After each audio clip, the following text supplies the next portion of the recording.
اگر آپ ہر جملے اور ہر بات میں بال کی کھال نکالنے کے عادی ہیں، آپ برائی کرنے والے ہر ایک سے جھگڑا کریں گے، ہر غیبت کرنے والے سے لڑیں گے اور ہر دشمنی رکھنے والے سے دشمنی کریں گے تو اپنی صحت، سکون، آرام، نیند اور دین تک کو خیر بات کہہ دیں گے۔ اس طرح آپ کبھی خوش نہیں رہیں گے، ہمیشہ پریشان ہوں گے، پیشانی پر ہمیشہ بل چڑھا رہے گا۔ اگر آپ ایسا نہیں چاہتے تو نظر انداز کی پالیسی اختیار کریں۔ ماضی کی بری یادیں آئیں، نظر انداز کریں۔ کسی کی زبان سے کوئی بری بات سنیں، نظر انداز کریں۔ کسی نے گستاخی کی، نظر انداز کریں۔ اگر دنیا کے معاملے میں بھی کوئی فائدہ ہاتھ سے چھوٹ جائے تب بھی نظر انداز کریں۔ ہماری زندگی انتہائی مختصر ہے، اسے مقدر کرنے کی ضرورت نہیں۔ ایک آدمی نے حضرت صدیق اکبر رضی اللہ تعالی عنہ کو گالی دی۔ آپ رضی اللہ تعالی عنہ نے فرمایا، تمہاری گالی تمہارے ساتھ قبر میں دفن ہوگی، میری قبر میں نہیں ہوگی۔ جی ہاں، سامنے والے کی گالی، اس کی غیبت، اس کی برائی اس کے ساتھ قبر میں دفن ہوگی۔ آپ خام خواہ کیوں خود کو ہلکان کیے جا رہے ہیں؟ اپنا بلڈ پریشر اور شوگر کیوں بڑھایا جائے؟ ہماری شریعت نے ہمیں تعلیم دی ہے کہ شریر اور جاہلوں سے کس طرح سے معاملہ کیا جائے۔ کتوں کے بھونکنے سے قافلے رک جایا نہیں کرتے۔ جو آدمی پتھر مارے، آپ پھلدار درخت کی طرح اس پر پھل پھینک دیں۔ حضرت کلثوم بن حسین کا بیان ہے،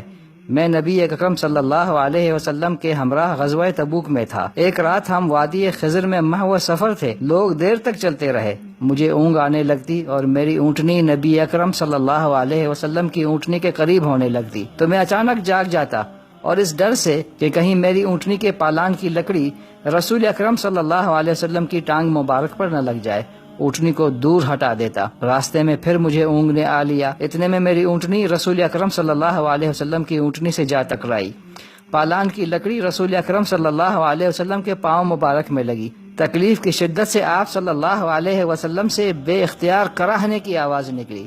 اس پر میں بیدار ہو گیا اور پریشانی کے عالم میں عرض کیا، اے اللہ کے رسول صلی اللہ علیہ وسلم، میرے لیے مغفرت کی دعا کیجیے۔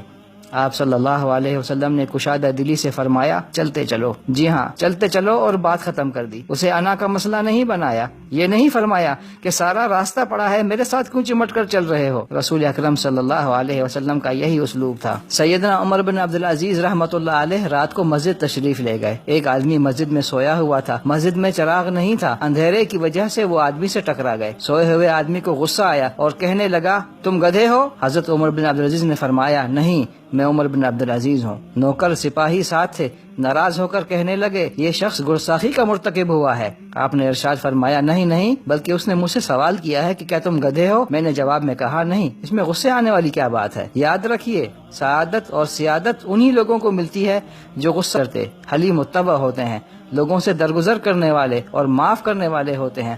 اگر آپ سیادت اور سعادت کے متمنی ہیں تو اس فارمولے پر عمل کر کے دیکھیں۔ اگر ہم نے دشمنیوں کے دفتر کھول لیے تو ہم خود کو موت کی سزا دے رہے ہیں۔ اس کے بجائے خود کو کسی تعمیری کام میں مصروف رکھیں۔ اگر کسی بیوقوف نے گالی دی تو آپ جواب میں سلام کہیں۔ اگر کسی جاہل نے بدتمیزی کی تو آپ سلام کہیں۔ کسی نے غیبت کی، آپ سلام کہیں۔ گالی کا جواب گالی سے دینا، بدتمیزی کا جواب بدتمیزی سے دینا، اور ہر ایرے غیرے سے لڑنا جھگڑنا گلی کے کتوں کا تو کام ہو سکتا ہے، شریفوں کا کام نہیں۔